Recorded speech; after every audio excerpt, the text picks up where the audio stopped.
कांग्रेस महासचिव केशव वेणुगोपाल ने सोमवार को केंद्र में सत्तारूढ़ भाजपा के नेतृत्व वाली सरकार पर अपने राजनीतिक स्वार्थ के लिए जांच एजेंसियों का दुरुपयोग करने का आरोप लगाया और कहा कि विपक्ष की बैठक में पार्टियां भारत की राजनीति के लिए गेम चेंजर साबित होंगी। विपक्षी दलों की बैठक के लिए बेंगलुरु में इकट्ठे होने पर मीडिया से बात करते हुए वेणुगोपाल ने कहा कि भाजपा विपक्ष की आवाज को दबाना चाहती है। वेणुगोपाल ने कहा कि विपक्षी दलों की 23 जून को पटना में एक सफल बैठक हुई थी।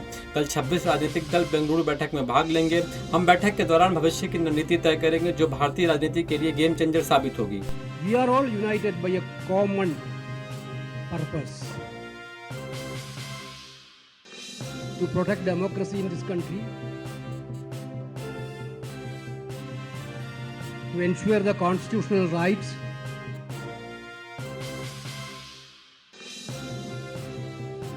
and the independence of our institutions. These all are under attack on the present regime of BJP government. They want to silence the opposition voice. They are misusing entire agencies like Enforcement Directorate, CBI to suppress. Bengaluru में opposition की meeting से पहले राज्य के पूर्व मुख्यमंत्री बसवराज बोम्मई ने कहा कि विपक्षी दलों के पास प्रधानमंत्री नरेंद्र मोदी और भाजपा को हराने के अलावा एकजुट होने का कोई विशेष कार्यक्रम नहीं है। आने वाले दिनों में ऐसी कई बैठकें हो सकती है लेकिन इसका कोई प्रभाव नहीं पड़ेगा। एएनआई से बात करते हुए बोम्मई ने कहा कि विपक्षी दल इसे महागठबंधन कह रहे हैं लेकिन वास्तव में इसका कोई बंधन नहीं है। उनका एकमात्र उद्देश्य पीएम मोदी को गिराना है जो असंभव है। जब शून्य से शून्य जोड़ा जाता है तो वो कुछ भी नहीं होता। They are calling as Mahagathbandhan. Actually, there is no Bandhan in this Mahagathbandhan and there is no Maha also. Their sole aim is to bring down Modi, which is just impossible because right from the common man, poor man, woman still remembers all the programs of Narendra Modi which have reached them and they are taking benefit every month. Farmers in terms of Right Sanman Yojana and Ayushman Bharat in terms of health and Mudra in terms of employment, new education policy. So these huge benefits the entire mass has taken, especially downtrodden and poor people, including the basic infrastructure right from Swachh Bharat to multi-level infrastructures the country has seen.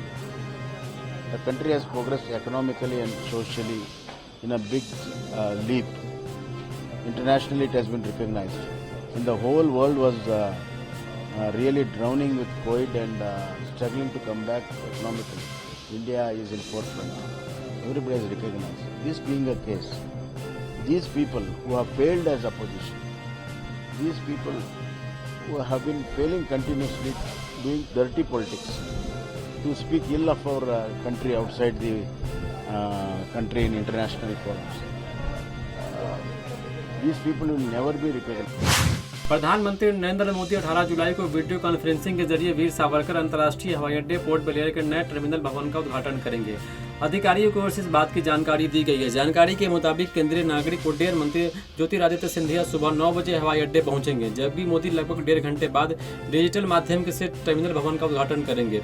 लगभग 710 करोड़ रुपए की लागत से निर्मित ये terminal केंद्र शासित प्रदेश द्वीप पर कनेक्टिविटी बढ़ाने में महत्वपूर्ण भूमिका निभाएगा और स्थानीय लोगों का रोजगार का भी जरिया बनेगा। समाजवादी पार्टी के पूर्व विधायक दारा सिंह चौहान आज भाजपा में शामिल हो गए। पूर्व सपा विधायक दारा सिंह चौहान यूपी के प्रदेश अध्यक्ष भूपेंद्र सिंह चौधरी, डिप्टी सीएम ब्रजेश पाठक और केशव प्रसाद मौर्य की मौजूदगी में भाजपा में शामिल हुए। इससे पहले दारा सिंह चौहान ने दिल्ली में केंद्रीय गृह मंत्री अमित शाह से मुलाकात की थी। सूत्रों की माने तो दोनों नेताओं के बीच ये मुलाकात शुक्रवार को हुई थी। इन मुलाकात के बाद ही उन्हें भाजपा में शामिल होने की बात सामने आई थी। चौहान पिछली योगी सरकार में कैबिनेट मंत्री थे लेकिन 2022 के विधानसभा चुनाव से पहले उन्होंने इस्तीफा दे दिया और सपा में शामिल हो गए थे। प्रेस कॉन्फ्रेंस के दौरान ब्रजेश पाठक ने कहा कि पीएम मोदी के नेतृत्व में भाजपा पार्टी पूरे देश में बढ़ रही है।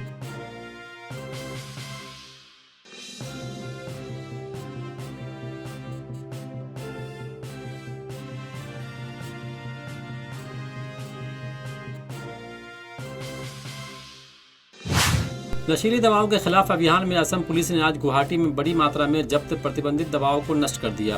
गुवाहाटी के पुलिस रिजर्व ग्राउंड में आयोजित ड्रग्स निपटान कार्यक्रम के दौरान 43 करोड़ रुपए की दवाएं नष्ट की गई। नष्ट की गई दवाओं में ब्राउन शुगर के साथ लगभग 20,000 यूनिट कफ सिरप की बोतलें, 3100 किलोग्राम गांजा और 7 किलोग्राम से अधिक हेरोइन को नष्ट कर दिया गया।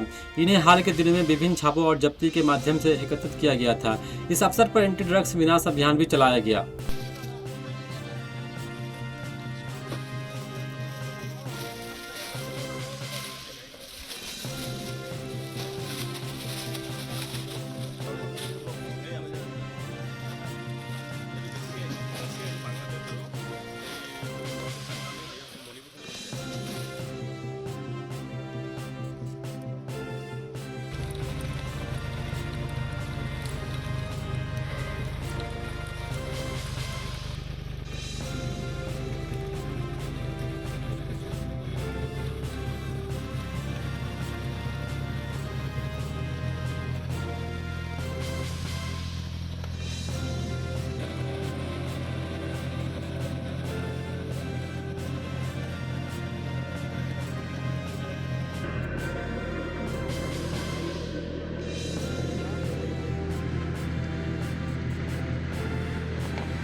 देश भर में टमाटर की आसमान छूती कीमतों के बीच महाराष्ट्र के पुणे जिले में एक किसान ने टमाटर बेचकर 2 करोड़ 80 लाख रुपए से अधिक की कमाई करने का दावा किया है। पुणे के जुन्नर तालुका के रहने वाले 36 वर्षीय ईश्वर गायकर और उनकी पत्नी शर गायकर ने बताया कि उसने सोचा था कि टमाटर बेचकर उसे प्रति किलो लगभग 30 रुपए मिलेंगे और वो इतने पैसे ही कमा पाएंगे, लेकिन इस सीजन में उसकी किस्मत बदल गई। किसान ने अब तक 2 करोड़ 80 लाख रुपए कमाए हैं, वहीं 3 करोड़ 50 लाख रुपए कमाने का लक्ष्य रखा है। ईश्वर ने कहा कि यह कुछ ऐसा नहीं जो मैंने एक दिन में कमाया है। मैं पिछले 6-7 सालों से अपने 12 एकड़ खेत में टमाटर की खेती कर रहा हूँ। कई बार मुझे घाटा भी हुआ है, लेकिन मैंने अपनी उम्मीदें कभी नहीं छोड़ी। 2021 में मुझे 18 से 20 लाख रुपए का नुकसान हुआ, लेकिन मैं रुका नहीं। किसान दंपति ने अपने पास उपलब्ध लगभग 4000 कैरेट टमाटर के स्टॉक से 3 करोड़ 50 लाख रुपए कमाने का लक्ष्य रखा है। भारतीय सेना के जवानों के साहस और वीरता की गाथाएं तो आप लगातार सुनते रहे होंगे, लेकिन क्या आप जानते हैं कि उनकी वीरता के पीछे उनकी ट्रेनिंग का अहम योगदान होता है। और ये ट्रेनिंग दी जाती है एक स्कूल में, जहां उन्हें जंग लड़ने के लिए तैयार किया जाता है। इस स्कूल का नाम है कारगिल बैटल स्कूल, जहां सैनिकों को ट्रेनिंग दी जाती है। खास तौर पर यहां पहाड़ों पर जंग लड़ना सिखाया जाता है। द्रोस सेक्टर में मौजूद कारगिल बैटल स्कूल कारगिल के जवानों को ऊंची पहाड़ियों पर चढ़ना सिखाया जाता है और इस बैटल स्कूल में जवानों को कई तरह के टेक्निक्स के बारे में बताया जाता है। इस स्कूल का निर्माण कारगिल लड़ाई के 1 साल बाद 2000 में किया गया था। स्कूल का मकसद जवानों को और सैनिकों को इस तरह तैयार करना कि वह ऊंची पहाड़ियों पर भी आसानी से पहुंच सके, साथ ही वह ऑक्सीजन की कमी जैसे मुश्किल हालातों का सामना भी कर सके।